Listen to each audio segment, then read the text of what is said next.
Dear students, अस्सलाम वालेकुम। आज का हमारा जो टॉपिक है वो सेकेंड ईयर के हवाले से है, जिसमें हम रेस्पिरेटरी सरफेस की प्रॉपर्टीज़ के बारे में पढ़ेंगे कि रेस्पिरेटरी सरफेस क्या होता है और उसकी कौन सी प्रॉपर्टीज़ होती हैं।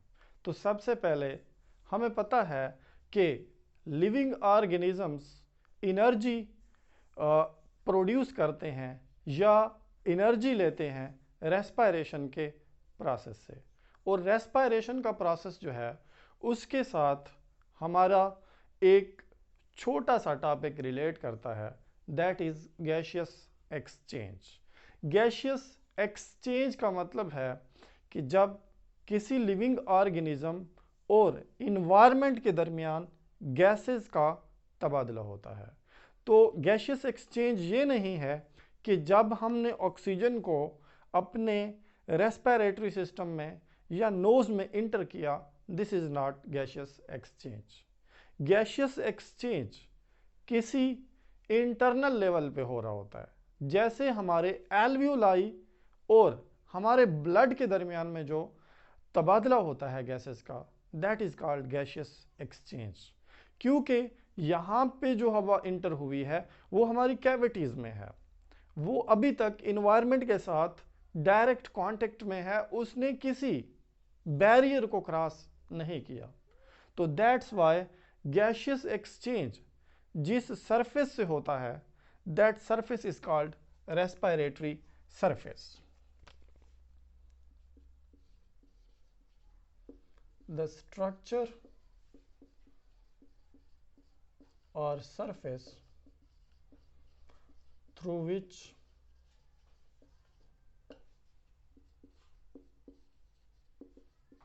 gaseous exchange occur, जिसमें से गैशियस एक्सचेंज हो रहा है, उस सरफेस को, उस स्ट्रक्चर को हम बोलते हैं रेस्पिरेटरी सरफेस। अब रेस्पिरेटरी सरफेस क्या होता है? तो रेस्पिरेटरी सरफेस मुख्तलिफ ऑर्गेनिजम्स में मुख्तलिफ हो सकते हैं, जैसा कि ह्यूमन बीइंग के अंदर और हायर एनिमल्स के अंदर, जिनमें ब्रीथिंग का प्रोसेस होता है, alveoli is the respiratory surface. क्योंकि जो हमारे लंग्स के अंदर एयर सैक्स या ग्रेप्स लाइक स्ट्रक्चर्स हैं, जिनको हम एल्वियोलाई कहते हैं, इन एल्वियोलाई में से ऑक्सीजन का ब्लड में इंटर करना और कार्बन डाइऑक्साइड का ब्लड में से दोबारा इसमें आना क्या कहलाता है? गैशियस एक्सचेंज कहलाता है, और इसी में होता है।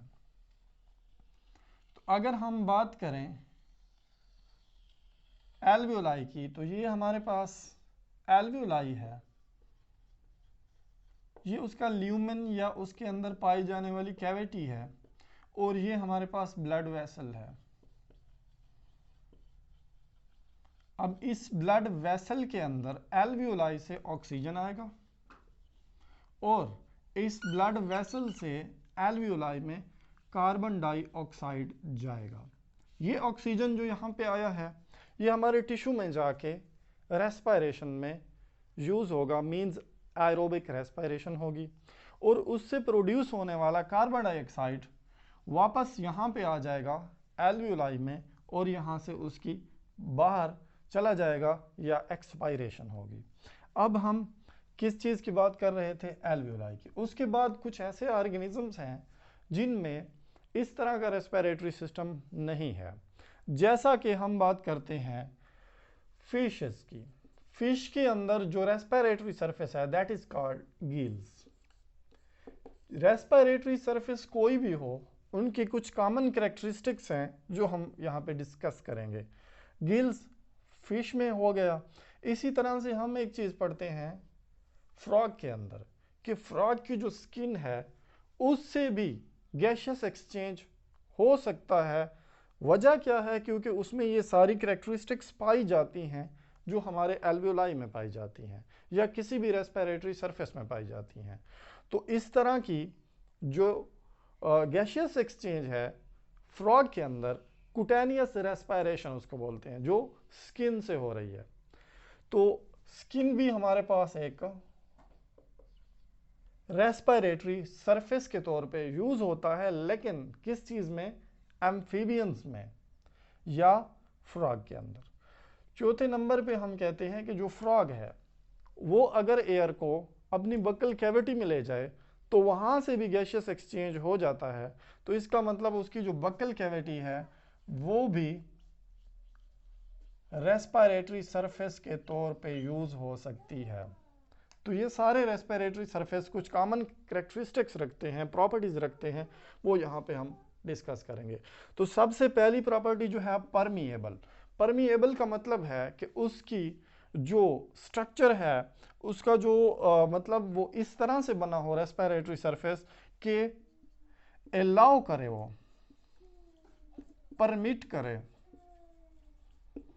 The gases to pass from it. It means उसमें से वो गैसेस पास हो सकती हूँ। उसके बाद दूसरे नंबर पे हमारे पास जो उसकी प्रॉपर्टी है दैट इज थिन। वो रेस्पिरेटरी सरफेस थिन होना चाहिए, इतना थिन होना चाहिए कि वो अलाउ करे पास होने के लिए या एक्सचेंज होने के लिए गैसेस को। इट मीन्स जितना थिक सरफेस होता है उसमें से डिफ्यूजन के चांसेस उतने कम होते हैं। तो जो हमारे पास रेस्पिरेटरी सरफेसेस हैं ये बहुत ही थिन होते हैं ताकि इनमें से डिफ्यूजन हो सके, डिफ्यूजन ऑफ गैसेस हो सके from area of higher concentration to area of lower concentration, gases का ट्रांसपोर्ट हो सके। तो जैसा कि हम एल्वियोलाई की बात करते हैं कि ये 2 सेल थिकनेस होती है इनकी, इट मीन्स कि अगर थिकनेस इससे ज़्यादा हो जाए या एक लिमिट से ज़्यादा हो जाए then gases can not pass और cross the respiratory surface. Thin होना चाहिए तब वो अलाउ करेगा। इसी के साथ साथ मॉइस्ट भी होना चाहिए उसको। मॉइस्ट क्यों होना चाहिए? क्योंकि जब मॉइस्ट नहीं होगा तो उसमें गैसेस की पेनिट्रेशन नहीं होगी। Large surface area. अगर हम बात करें एल्वियोलाई की, तो एल्वियोलाई अगर ना होते, हमारे पास लंग्स जो हैं वो एक सिंगल बैलून की तरह इस तरह से होते, इनमें डायरेक्ट एयर जाती, ये डायरेक्ट जा रही है, सिंगल बैलून की तरह है। ऐसा नेचर ने क्यों नहीं बनाया? एल्वियोलाइज क्यों बनाए हैं? देखें, इस लंग को अगर हम क्या कर लें, बर्स्ट कर दें और इसको ऐसे फैला दें ऐसे, तो इसका एक छोटा सा एरिया बनेगा, सरफेस एरिया बनेगा। लेकिन अगर हम एल्वियोलाई को बर्स्ट करते जाएं और उनको एक दूसरे के पास इस तरह से रखते जाएं तो हमारे पास जो एरिया बोलेंगी वो एक नेट कोर्ट या वॉलीबॉल के कोर्ट के बराबर जाके बनता है। मींस एक बहुत बड़ा एरिया बनता है। तो जितना ज़्यादा सरफेस एरिया होगा उतनी ज़्यादा गैसियस एक्सचेंज ईजिली होगी। तो सरफेस एरिया डायरेक्टली प्रोपोर्शनल होता है लार्ज एक्सचेंज ऑफ गैसेस के। इट मीन्स जितना ज़्यादा सरफेस एरिया होगा उतनी ज़्यादा एक्सचेंज होगी या ट्रांसपोर्ट होगी। जैसा कि हम किस चीज़ की बात करते हैं, विल्लाई की बात करते हैं, माइक्रो विल्लाई की बात करते हैं स्मॉल इंटेस्टाइन में, तो विल्लाई और माइक्रो विल्लाई क्यों दिए गए हैं? उसका जो टॉवेल लाइक टेक्सचर है वो क्यों दिया गया है? उसका सरफेस एरिया बढ़ाने के लिए, और उसकी वजह से हमारी जो एब्जॉर्प्शन होती है डाइजेस्टेड फूड की वो बहुत ज़्यादा होती है। तो यहाँ पे भी सरफेस एरिया इसलिए इंक्रीज किया गया है ताकि ज़्यादा से ज़्यादा गैसेस ट्रांसपोर्ट हो सकें, एक्सचेंज हो सकें। Then good blood supply. Good blood supply का मतलब ये है कि वहाँ पे एक पूरा नेटवर्क होना चाहिए, नेटवर्क ऑफ ब्लड वेसल्स होना चाहिए। अगर हमारे पास सरफेस एरिया ज़्यादा है, यहाँ पे बहुत सारी गैसेस आ चुकी हैं, लेकिन अब उस गैस को जिस चीज़ ने रिसीव करना है दैट इज़ ब्लड। ब्लड ही एक ऐसा हमारे पास एजेंट है जो यहाँ से गैस को लेके जाएगा टिश्यू के पास और वहाँ से लेके आएगा किसके पास? इस रेस्पिरेटरी सरफेस के पास। तो जितना ज़्यादा ब्लड इस रेस्पिरेटरी सरफेस में सर्कुलेट करेगा in the form of blood capillaries, blood vessels, उतनी ज़्यादा गैसियस एक्सचेंज पॉसिबल है, उतना ज़्यादा रेस्पिरेटरी सरफेस जो है एफिशिएंट होगा। Then good ventilation. Good ventilation का मतलब ये है कि अगर हमारा रेस्पिरेटरी सरफेस जैसा कि एल्वियोलाई है वो इनसाइड द बॉडी है, स्किन के ऊपर नहीं है, हमारे बॉडी के सरफेस के ऊपर नहीं है, इनसाइड द बॉडी है, एक कैविटी के अंदर है, लंग्स के अंदर पाया जाता है। इट मीन्स कि वहां तक एयर को जाने के लिए किसी स्पेशल पैसेज की जरूरत है। That special passage must be open, efficient और डिजीज फ्री।